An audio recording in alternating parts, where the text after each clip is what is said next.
Hi everyone, it's Bev Flanagan from Mind Your Assets Accounts, and in this short video I want to talk to you about DLAs. So what is a DLA? Well, that's just short for Directors Loan Account.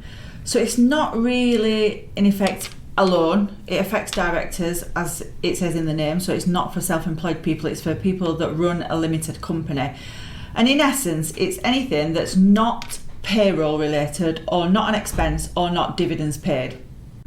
So every single penny from your limited company bank accounts needs to be accounted for, and if it isn't anything to do with your wages, dividends or expenses, it will go to the director's loan account. Then at the end of each year, it's usually at the end of each year, your bookkeeper, accountant or yourself will look at the director's loan account and have a look what's in there and what the balance is. What you don't want to be doing is having it where it's called what's called an overdrawn director's loan account, so that you've taken more money out than you should have from your limited company bank accounts, and therefore the resulting effect is that you owe your limited company that money back.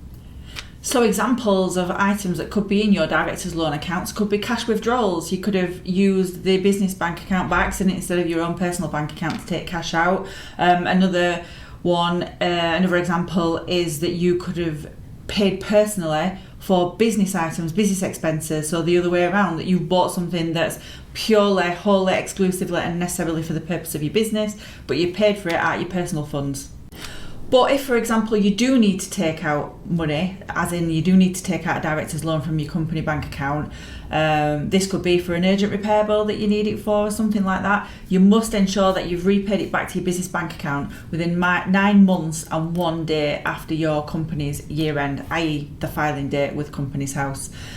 Failure to do so, if you still owe money at the end of this 9 months and 1 day period, you could end up paying an extra tax, which is quite hefty. It's 32.5% tax, and that is on top of your normal corporation tax.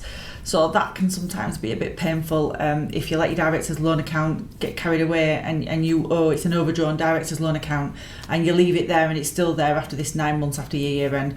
So always check your director's loan account, and always make sure you consult with a professional like your accountant or your bookkeeper to make sure that you're not going to end up paying this extra horrible high percentage of tax. But if your director's loan account is the other way, so you've been using a lot of your personal funds to pay for business items, or it could be that when you started up, you didn't have a business bank account, so you were using your own funds, therefore the director's loan account is in the situation where, like I say, the company owes you. When the company is able to do so and pay you those funds back, that's tax-free. It can just pay you that money back to yourself. But just keep your eye on the director's loan account. It can get really, really messy and end up you paying a lot of tax if you're not careful. Any questions as per usual, let us know and I'll be more than happy to help. See you on the next video. Bye.